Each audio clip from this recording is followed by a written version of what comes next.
The mini-man with a mighty army. Yes, I know Napoleon wasn't short. The first Emperor of France. Although not that impressive when you think about the fact there was actually only 2 of them. And the man who inspired ABBA. Yes, ladies and gentlemen, in Napoleon November, I am finally talking about the Corsican ogre himself. Go check out my video on his second wife, Empress Marie-Louise, for more context. This month is seeing the release of the new Napoleon film on Apple TV, directed by Ridley Scott, with the titular character being played by Joaquin Phoenix. You know, who also plays this guy. Napoleon Bonaparte, yep, that's his full name, no middle name, was born on the 15th of August 1769 to parents Carlo and Letizia. Napoleon was the second eldest out of his parents, 8 children, and his entire family would be leeching off his success his entire life. Napoleon was born on the island of Corsica, an island that is like a love child between France and Italy. Corsica had come under the rule of the French the year prior to Napoleon's birth, and during his childhood he would witness the French trying to assert their power, and his father Carlo, who fancied himself as a bit of a freedom fighter, striving for Corsica's independence from the French. At some point, Carlo stopped resisting the French and he switched sides. The Bonapartes were a modestly well-to-do family by the standards of the local area. They were basically middle class. Napoleon had great respect for his mother. She was described as a down-to-earth, strong woman who was determined that her children would succeed, and from how Napoleon writes about her, we can infer that she was also incredibly supportive of his career. In order to be accepted into a good school in France, Napoleon needed an influential patron. His mother was friendly with the French governor, and it was because of his influence that Corsican Napoleon got accepted into the military school in Brienne. This school was a boarding school. Well, that's good, because otherwise, the commute from Corsica would be quite a trek. It was also nothing special. It was pretty mediocre, so it's not like he went off to Oxford or Harvard for my American viewers. So at the age of 9, Napoleon went to France and attended the military school in Brienne from May 1779 to October 1784. While in France, Napoleon learnt French, but he still spoke with a heavy Corsican accent, which the other children mocked him for. This bullying pushed Napoleon towards his studies. So, yeah, the bullying sucked, but in the long run it seemed to pay off. I bet Napoleon was laughing when he got crowned Emperor of France.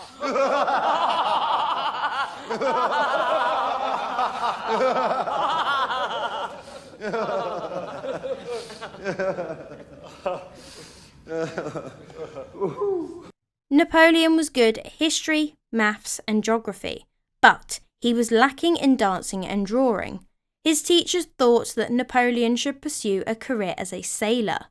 Napoleon liked the idea of joining the navy, but as mentioned earlier, his poor ability in maths was an issue, so his teachers suggested the artillery, the most prestigious branch of the army. 5 years later, Napoleon graduates from Brienne at the age of 15 and was enrolled in the École Militaire. His nomination to the school was signed by King Louis XVI. But, despite his talent, which definitely helped, don't get me wrong, it was most likely signed because he was Corsican. You see, the French monarchy was keen to integrate Corsican people to help ease their takeover of the island. Prominent families, like the Bonapartes and higher, would send their sons into the civil service, or army, to help build an allegiance to France. The École Militaire was academically far better than the school in Brienne. However, because of that, there was a lot of upper-class, aristocratic, snobbish gits, basically, and middle-class Napoleon felt out of place. But that didn't stop him, though, from becoming an artillery officer and from graduating with distinction after his first year. Now, what I think is sad is that Napoleon's father, Carlo, would never get to see what his son achieved by becoming the Emperor of France, as Carlo Bonaparte died on the 24th of February 1785. From 1786 to 1788, Napoleon would split his time between France and Corsica. Napoleon had picked up his father's torch for Corsican independence, but, like his father, he would change his mindset once he was emperor. This belief put him in the same circles as revolutionaries, and he took an active interest in Corsican politics. And he wanted to return to Corsica to help the resistance leader, Pasquale Paoli, who he really looked up to, and he wanted to help Paoli, but he didn't like the Bonapartes, as Napoleon's father Carlo had deserted Paoli after the French conquest.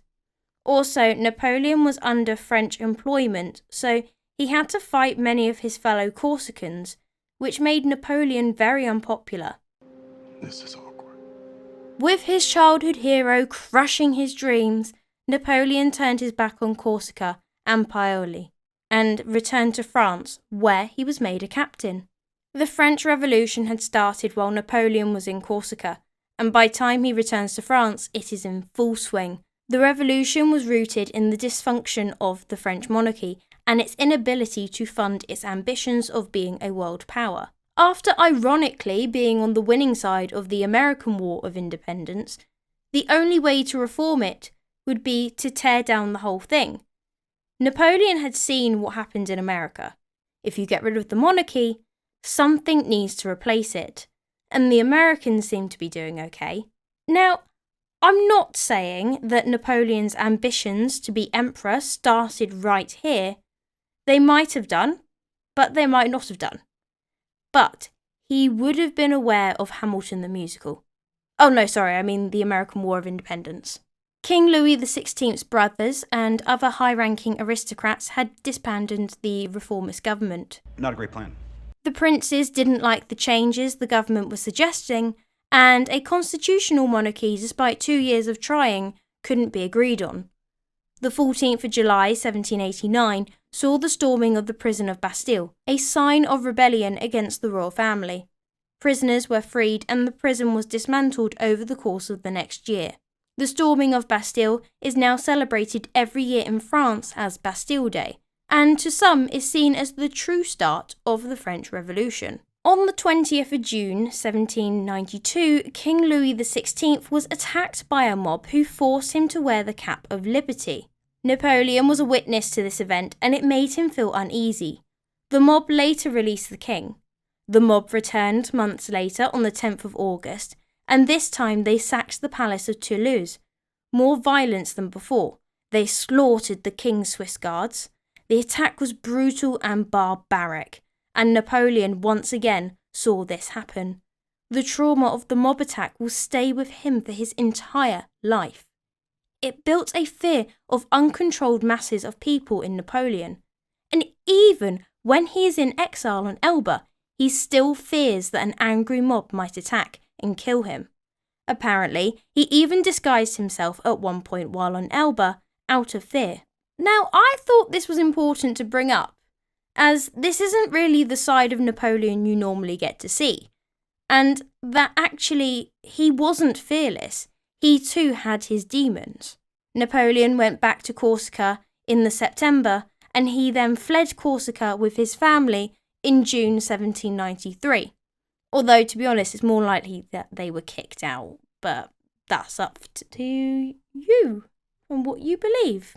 In that same month, Napoleon writes an account of his support for the radical Republican group, the Jacobins, and not long after he was promoted to the rank of Brigadier General. Napoleon was called upon to lead the artillery siege for the Republican forces at the strategic port city of Tulong. About a third of France's fleet was stationed here. Napoleon shines here and comes up with a plan. If they can take one of the forts nearby that had been resisting capture, then they can dominate the city and the poor with their artillery, and their enemy position will become untenable. Napoleon's plan succeeds, and the 24-year-old Napoleon is promoted to rank of Brigadier General. However, the French people rised up against the Jacobins as they had become suspicious of a group that had killed 40,000 people. Unsurprisingly, it made them scared of who might be next. Napoleon himself would have a close encounter with death during the siege of Tulong. It would be here that he narrowly missed a cannonball and he got stabbed in the leg with a pike. Originally, it was thought that his leg would need to be amputated, but thankfully, and I'm sure Napoleon agrees, he got a second opinion and he was allowed to keep the leg. Okay, how much for the arm? During his time in France, Napoleon's talents were acknowledged by Maximilien Robespierre, who was a radical Jacobin leader and one of the principal figures in the French Revolution. However, Robespierre's influence over France and Napoleon would not last long, as he was arrested and then executed on the 28th of July 1794. After Robespierre's execution, those who survived the Reign of Terror, which was basically orchestrated by Robespierre, spent the next year deciding how to rebuild France. This was the issue of the revolution. They weren't planning on regicide. They just did it. And then they didn't really know what to do next. The execution of Robespierre brought in the reign of the Directory, a rival period for France and providing an opening for the political rise of none other than Napoleon Bonaparte. In October 1795, Paul de Barras, a friend of Josephine de Beauharnais, check out my video on Josephine to find out if her and de Barras were lovers, instructed a then 26-year-old Napoleon to put down a Royalist Uprising. They thought that a constitutional monarchy like Britain might not be such a bad idea. I mean, it's pretty good. It's lasted for quite a while. Napoleon was successful with what is known as a grape shot, which basically launched a basketball-shaped metal straight into the Royalist uprisers. Napoleon was greatly rewarded for his success and was given the army of Italy to lead. After the uprising, all weapons were confiscated in Paris, which included the sabre of Viscount Alexandre de Beauharnais, who had been executed in the Reign of Terror. Alexandre's son Eugene went to Napoleon to ask for his father's sabre. You know, probably one of the few things the boy had of his father left. Napoleon agreed to give the boy his father's sabre. His mother, Josephine, was very grateful, and she went to Napoleon in person to thank him. This was the first time that Josephine and Napoleon met. A few months later, the couple wed. That was fast. They had only known each other for 5 months, but it was a whirlwind romance. Napoleon was smitten with Josephine. Napoleon had always been close with his family, so they weren't very impressed when he married Josephine without telling them. The Bonaparte family did not approve of Josephine, and on the 11th of March 1796, Napoleon left Paris to take command of the army of Italy. The army had 30,000 men, poor supplies, and was basically neglected. Unsurprisingly, Napoleon was going to turn this neglected army around. Napoleon trades with Austria. He gives them Venice for the territories that they were forced to give up. While he is in Milan, Napoleon stays in what is effectively a palace. He has it extended so more people can pay visits to him. As Josephine didn't go to Italy, people claimed that Josephine had affairs while Napoleon was away. These rumours included that she had an affair with Hippolyte Charles, who was a young officer. Back in Italy, Napoleon was becoming jealous and did the only thing a sane person would do. He had his wife put under surveillance, he had her followed, and he ordered for her letters to be opened. He then wrote to her, "No letter from you? How that worries me. I expect a courier with news every day. The happiness of my life depends on you, dearest Josephine. If only I could, I would throw you into my prison in my heart and lock you there forever. Run!" I said this in my Josephine video, but she was not an idiot, and she would not have risked her marriage to the upcoming star that was Napoleon Bonaparte for a fling. And the people who spread these rumours had a vendetta, much like those who spread the rumours about Anne Boleyn. But nevertheless, she was able to convince her husband of her innocence, and presumably his spies found nothing either. After 13 months in Italy, Napoleon returns to France a very rich man. Oh, and here is just like a connect the dots moment. In my video about Napoleon's second wife, Marie-Louise, I spoke about how her stepmother, Maria Ludovica, hated Napoleon as her family had to flee Italy as he invaded. This campaign in Italy that he's just returned home from is the invasion that forced Maria Ludovica and her family to flee. Just thought I'd mention that because, yeah, I mean, the jigsaw puzzle pieces were like hovering next to each other, but they hadn't actually like clicked into place. So, Napoleon left Italy at the end of 1797, but after living like a king for the last year, he leaves it all in Italy, and when he's back in France, he presents himself as a very humble man. Mainly because he knows if he returns to France acting like he's the monarch of Italy, he would probably be thrown in prison. Napoleon leaves France again in 1798 to go on campaign in Egypt, and this would be one of Napoleon's first failures. Along with his army, he also took several dozen hundreds of scientists and their associates, who will set up the Institute of Egypt, which parallels the National Institute of Science in Paris. None of them spoke Arabic, helpful, or if they did, it was outdated ancient Arabic. Napoleon manipulates the Egyptians and tells them that the French occupation was a good thing. They were anti-Catholic, so they were pro-Islam, which wasn't the case. And the Napoleonic army looted and stole a lot of stuff from Egypt that they had no right to, and was an unpleasant experience for the Egyptians. Napoleon also thought that by being in Egypt he would be out of the reach of the British, but Admiral Horatio Nelson proved otherwise. The British army and his navy fleet destroyed the French fleet in the Battle of the Nile. The Egyptian campaign was ultimately a failure for the French, achieving nothing, but two key points stand out, and they are very dark. Point number 1, the Ottoman massacre that disturbed even Napoleon's contemporaries. And then you've got his healing moment. You see, plague was still rife in this part of the world in the 18th century, and there is a famous painting of Napoleon, who is painted as a Christ-like figure, touching people, healing them, trying to uphold his popularity and his reputation. Napoleon knew that Egypt was a disaster, so he jumped ship and fled back to France before anyone could report back to Paris what had happened in Egypt. He abandons his army in Egypt. He hasn't got orders to return to France, and he started to hear rumours of the goings-on in France that might open up opportunities for him. While he was in Egypt, Josephine was looking at buying Château de Malmaison.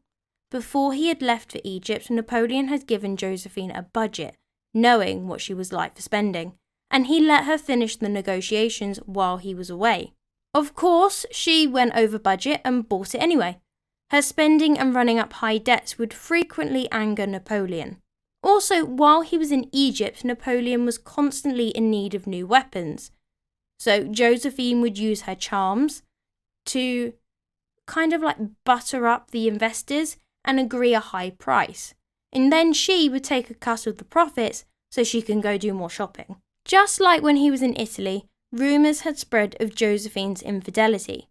This time though, Napoleon struggled and he started to believe the rumours of his wife's affairs. When Napoleon returned to France, Josephine was aware of what was being said about her. So she went to their house, later known as Rue de la Victoire, where Napoleon was hiding, but he had locked her out. She stood outside and screamed with sadness for a day and a half, with her children Eugene and Hortense by her side. Napoleon finally softened and let them in. He had planned on getting rid of Josephine, and yet here they were, laying in bed together. At a later point in time, Napoleon will write to Josephine and tell her, "I love you as I did the day we met." If Napoleon wanted to be more than a general, he needed Josephine. She was a people pleaser and a charmer. He wasn't. Josephine also had the right connections that Napoleon needed. On the 9th of November, Napoleon with Emmanuel Joseph Sieyès and his brother Lucien overthrew the Directory by a coup d'etat, and a provisional consul was put in place. A month later, on the 12th of November 1799, Napoleon became the first consul of France at the age of 30. He had 2 other consuls who would advise him, and he found himself at the head of the French state. During the coup d'etat, Napoleon had essentially announced himself as the first consul. So, to make his position a bit more legit, he held a referendum in February 1800. The results were announced by Lucien Bonaparte. 99.9% were in favour of the new constitution, with Napoleon as the first consul. However, academics and historians believe that the Bonaparte brothers, mainly Lucien, might have massaged the figures, as to speak. You sit on a throne of lies. Napoleon's rule was an authoritarian one, and that was what France needed to become a stable society once again. The people wanted a judicial system that worked, safety, security, and a government that worked. However, under his rule, women's rights went backwards, and they had virtually no civil rights, whereas in Britain, women could make decisions on how their household is run and decide their children's education. Napoleon stripped that from the French women and gave it to their husbands. Napoleon himself made the decision where his wife was to live, and women's status is noticeably reduced during his reign. And again, this is something that I thought I would bring up, not necessarily as like a political standpoint or anything like that, but everybody always talks about how great Napoleon is as a general and everything that goes on with his wives and his family, but people don't tend to bring up the fact that actually if you were a woman in the Napoleonic era, it was actually quite a bad time because you had these rights and they were stripped away from you, and yet if you went to your neighbour in Britain, you could do all of that, and it's just something that doesn't get brought up much, so I thought I'd just insert it here. Napoleon's brother Louis wed Josephine's daughter Hortense in 1802 in hopes of providing a Beauharnais Bonaparte heir that Napoleon could adopt, as it became very apparent that Josephine was not going to provide Napoleon with a child. And on the 18th of May, 1804, Napoleon was made the first Emperor of France. In order to ensure the security and continuing stability, the Republic will be reorganized into the first French. empire for a safe and secure society. Napoleon's reign so far had been fairly stable, something that France hadn't had in ages, but it was in dire need of. He and his supporters' main argument for him being emperor was that under the current government, if you got rid of Napoleon, you would be in turmoil, and there had been assassination attempts on his life. But by making him emperor, there would be a clear line of succession and would keep the country stable. So you got rid of a king to replace him with another king. Okay. Napoleon was coronated as the first Emperor of France on the 2nd of December 1804. During the ceremony, he took the crown from the Pope and crowned himself, as he was more worthy than the Pope, and then Napoleon crowned his wife, Josephine, as Empress. By having the Pope crown him, he gives the idea that he is emperor because of God's will. But Napoleon is a self-made man, so that won't really work for his image, although the coronation nearly didn't happen, as he and Josephine had been wed in a civil ceremony, not a church wedding, and the Pope refused to be part of the service if he and Josephine didn't have a church wedding, which they did the day before. This was a ploy on Josephine's part. She knew her enemies were trying to get rid of her, and that a church wedding would make it harder for her and Napoleon to divorce. The coronation took place at Notre Dame Cathedral at Josephine's request, and Napoleon ordered his sisters to carry Josephine's train as she entered Notre Dame, which was completely humiliating as they hated Josephine as much as the rest of the Bonaparte family did. Although it was reported that Josephine beamed the day that she was crowned empress. In 1805, Napoleon had decided to invade Britain. Not a great plan. But he needed to gain control of the English Channel to allow his Grand Army to cross. When the two sides finally met in the October, the fighting was severe, and despite it being a naval battle, much of it was at close quarters. Many British ships were damaged, including HMS Victory. But, thanks to Admiral Horatio Nelson leadership, the French fleet was wiped. The British captured 18 enemy ships, although after the storm, that happened the next day, only 4 remained. Despite this crushing defeat, one thing did come out of this battle. Napoleon's biggest thorn, Admiral Horatio Nelson, sustained injuries during the battle at about 1 p.m. Nelson was able to see the end of the battle and witness his victory, but he succumbed to his wounds at around 4:30 p.m. Also, I just really love the name Horatio Nelson, or just Horatio. I just think it's a great name. But that doesn't dampen Napoleon's spirits, as he achieved what is considered to be one of his greatest victories at the Battle of Austerlitz, in which his army defeated the Austrians and Russians. The victory resulted in the dissolution of the Holy Roman Empire and the creation of the Confederation of the Rhine. After the Battle of Austerlitz, Napoleon writes home to Josephine, "The Battle of Austerlitz was the most beautiful of all battles.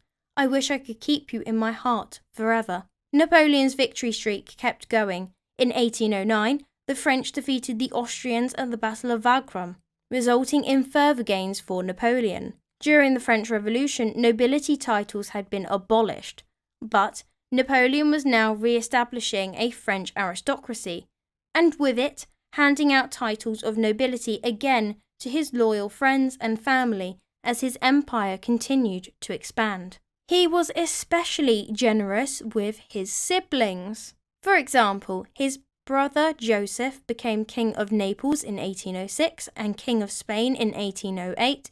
His brother Lucien, he had planned on marrying him to a princess in 1804, but instead made him Prince of Canino and Musignano in 1814. His sister Maria Anna, also known as Elisa, was Grand Duchess of Tuscany in 1804. His brother Louis, who had married Josephine's daughter Hortense, was made King of Holland in 1806. Pauline was Princess Consort of Sulmona and of Rossano in 1803, and Duchess of Guastalla in 1806. Caroline was the Grand Duchess of Jülich-Cleversburg and Queen Consort of Naples in 1800, and his youngest sibling Jerome was King of Westphalia in 1807, as well as Prince of Montfort. Oh, and let's not forget his mother Laetitia, who was given the title of Madame Mère, or Mother of His Imperial Majesty the Emperor. So basically the Queen Mother, or the King Mother, but French. Also, I really hate the term Queen Mum. I don't know why. I don't like it. I feel like it should be the Queen Mother. 1809 also saw the birth of Napoleon's illegitimate child with Maria Walewska, and in a Henry VIII moment realises that he's not the infertile one, and that Josephine gotta go. Napoleon publicly announces that he still loves Josephine, but he wants a divorce for the interests of France. Josephine burst into tears and was on her knees begging him not to divorce her. In the December, Napoleon ends his marriage to Josephine, and he is already on the hunt for a new wife. His first choice was Grand Duchess Anna Pavlova of Russia, the youngest sister of Tsar Alexander I. But neither Tsar nor their mother approved of the match, so Napoleon considered Princess Maria Augusta of Saxony, but thought, at 27, she's too old. Big blowing sack of drama say what? The French emperor settled on Archduchess Marie-Louise, the 18-year-old daughter of Emperor Francis I of Austria, head of the House of Habsburg. Napoleon and Princess Marie-Louise wed by proxy on the 11th of March 1810. Marie-Louise was the great-niece of Marie Antoinette. Empress Josephine retired to the expensive Chateau Malmaison. Despite the divorce, Napoleon and Josephine don't stop contacting each other, and weirdly, their relationship is actually better than ever. "Never doubt the sincerity of my feelings for you," writes Napoleon. "They will last as long as I live." Napoleon led a campaign against Russia, but like many of his campaigns since the divorce of Josephine, this one ends in disaster. In October 1813 was the Battle of Leipzig. Napoleon's forces were defeated again, and he retreated to France. In March 1814, the coalition, that is comprised of Austria, Prussian and Russian and Swedish troops, and British, captured Paris. Napoleon was forced to abdicate on the 4th of April 1814. Initially, he tried to abdicate in favour of his son, Napoleon, with Marie-Louise as regent, but the coalition and Alexander weren't going to accept that in case he uses it as an excuse to try and retake the throne. On the 6th of April, Napoleon was forced to announce his unconditional abdication. Napoleon abdicates as emperor on the 6th of April 1814 and flees into exile in Elba. His wife, Marie-Louise, is initially hesitant to leave. As her father was the Emperor of Austria, she believed she would be treated with kindness. But Napoleon convinces her to flee, which she does. Ironically, at this point, Josephine is actually rather friendly with the Tsar of Russia and the King of Prussia. So it does make me wonder, would it have been so disastrous if he was still married to Josephine? Would it have even got to that point if he was still married to Josephine? Let me know what you think in the comment section down below. Though the troops were a coalition, it would be Tsar Alexander I of Russia who would be in charge from Napoleon's abdication on the 6th of April 1814 till King Louis XVIII was installed as king on the 3rd of May 1814. On the spot where fellow monarch King Louis XVI had been executed, Tsar Alexander led the people in prayer and a Te Deum was sung. While in Paris, Alexander would visit his friend and potential lover, the Empress Josephine, and he would visit her quite frequently. The reinstation of the Bourbon family effectively marked the end of Napoleon's reign. He would return as emperor briefly, but that's essentially it. Napoleon was superstitious, and he thought that his lucky star had left when Josephine did. And he wrote loving letters to Josephine until the very end, inquiring about her health. And just in case that wasn't clear, he actually, his lucky star, his good luck charm, was Josephine. That's what he's thinking, not that she picked it up off the coffee table, put it in her pocket, and then walked off. Napoleon was given sovereignty of the small island of Elba that he was exiled on. While on Elba, he learnt about the death of his beloved Josephine, who had died from a cold that she caught. Her death caused him great sorrow. Napoleon escaped Elba on the 26th of February 1815 and sailed to France with a group of over 1,000 supporters. The King of France, King Louis XVIII, fled, and Napoleon returned as the Emperor of France on the 20th of March 1815 as what was known as the 100 days. Yet when Napoleon came back to France for those 100 days, nothing was the same. Marie-Louise was in Austria with their son. She wasn't speaking to him, and Josephine was dead. So it was Hortense who stood by her stepfather/brother-in-law like an empress.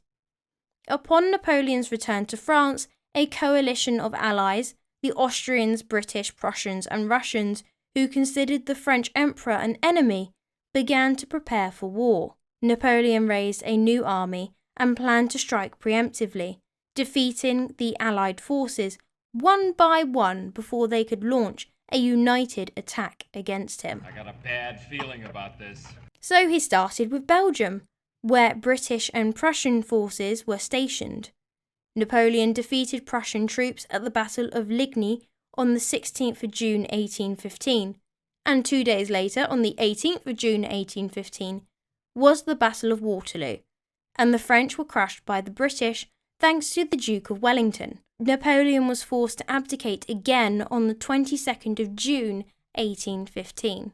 This time it was the British and the Prussians who governed France until King Louis XVIII returned to France on the 8th of July 1815. Napoleon tried to flee to America, but he was captured by the English.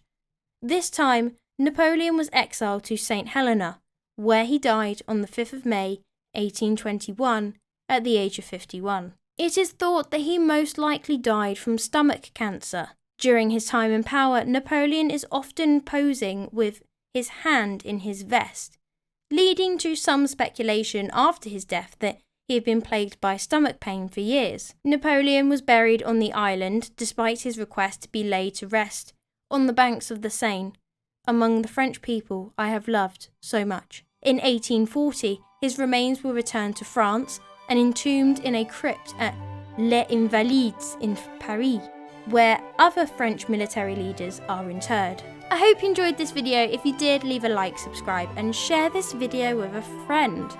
Make sure to check out my other Napoleon content if you haven't already. And until the next one, have a wonderful day.